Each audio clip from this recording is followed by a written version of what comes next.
hello लोगोफोर खुलुमबाय आंनि मुङा अमृत बसुमतारी आङो बे जाथायनि सोमोन्दैनो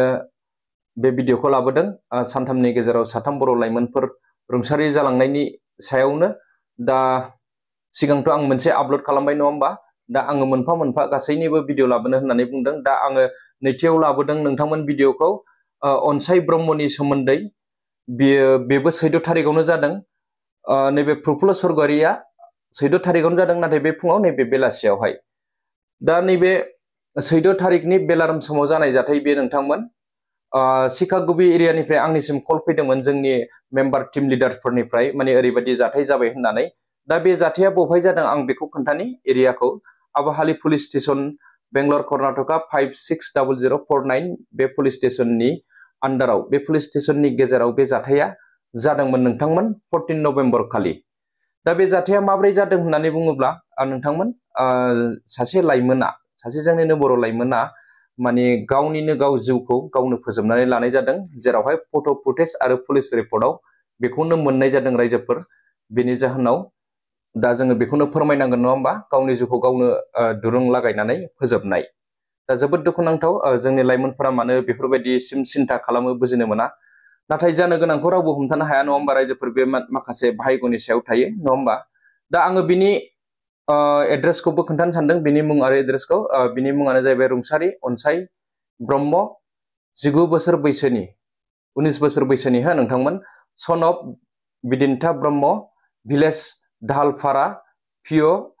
काजिमाटी डिस्ट्रिक्ट उदालगुरि बियो उदालगुरिनिमोन हो नोंथांमोन दा न'खरनि खावलायनाय बायदियै गासै प्रसेसखौ मावजोबनो हादों बेहायबो बेनिफ्राय बेफोरबायदि खामानियावथ' माखासे प्रब्लेमफोर नुजाथिखायो नङा होमबा दा बेवहायबो जोंनि बेंगलर बड' वेलफेयार एस'सिएशन आफादनि मावथियारिफ्रा थांदों बेवहायबो आं थांनाय जायाखै माने जोङो सोलाबलायियावहाय सानसेयावनो बे सानथामनि गेजेरावनो साथाम सुबुंनि जिउ खहा जानायलाय जों बाहाय नुजाहैनो हायाखै आंबो दा बेवहाय अब्लाबो जोङो आफादनिफ्राय जोंनि मावथियारिफोरखौ थिनहरनानै न'खरजों लोगोसे बा गामिनि जायफोरा बे केसखौ हेन्डेल खालामफैदों बिथांमोनजों जोङो थोजासे हेफाजाब हैनो हादों आरो न'खरनि खावलायनाय बादियै बिथांनि जे देहा सोलेरखौ न'खरसिम दैथायहरनाय जादों 17 थारिख खालि न'सिम दैथायहरनाय जादों फ्लाइटजों आरो ओइदिननो न'आव सहैनानै बेलाराम बा मोनाबिलि समाव बिथांखौ जोबथा बिदाय होनाय जादों गावनि न'खरावनो बा गावनि गामियावहाय दा बेनिखायनो जोङो एसे सांग्रां जानांगौ बा जोङो बेफोरबायदि खामानिखौ मावनो नाङा नङा होमबा रायजोफोर दिनै गावखौनो गाव रुंसारि खालामनानै लानाय बेफोर जोबोद दुखुनांथाव मानि जाहोनाव बेफोरबायदि जाखो जों रावबो बुजिनो मोनला न'खराबो बुजिनो मोनाखै दा गावसो मिथिसिगौ मानि जाहोनाव बेफोरबायदि जालांखो नङा होमबा दा बेनिखायनो आङो गासैखौबो खावलायनो सानो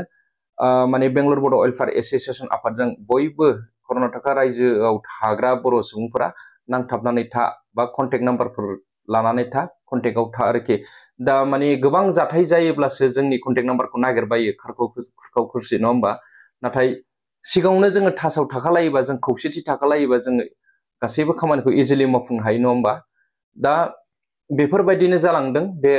मोनथाम जाथायावहाय माने जाथाय जाखांनायनि उनावसो कन्टेक्ट नाम्बार नागिरनाय ओरैबारै नङा होमबा दा बेफोरबायदि जाहाथे जानाङा बेनिखायनो बयबो मिलायनानै अनलायनानै था खौसेथियै अब्लानो जोङो गासैबो जाथाय बा खामानिफोरखौ जोङो इजिलि मावफुंलांनो हायो नङा होमबा आरो थाब जों कन्टेक्टनि गेजेरजों मावफुंनो हायो दा बेखौनो आं खावलायबाय आरो लोगोसे आनान गसाइनाव बेंगलर बड' वेलफेयार एस'सिएशन आफादनि जानानै बेखौनो आरज गाबोदि बिथांनि जिउमाया सोरगोआव आनान गसाइनि खाथियाव बा इसोरनि खाथियावहाय आलो गोजोनै जायगा मोनहैथों होननानै बेंगलर बड' वेलफेयार एस'सिएशन आफादनिफ्राय आरो लोगोसे जाय बिथांमोनहा बेंगलर बड' वेलफेयार एस'सिएशन आफादनिफ्राय आरो न'खरनि एबा गामिनिफ्राय बिथांनि लोगोफोर बिथां रुंसारि जानायावहाय मोगा मोगि जाहैदों पुलिस स्टेशनाव बा हस्पिटालाव बा लांनायनि थाखाय माखासे प्रसेस खामानि मावफुंनायावहाय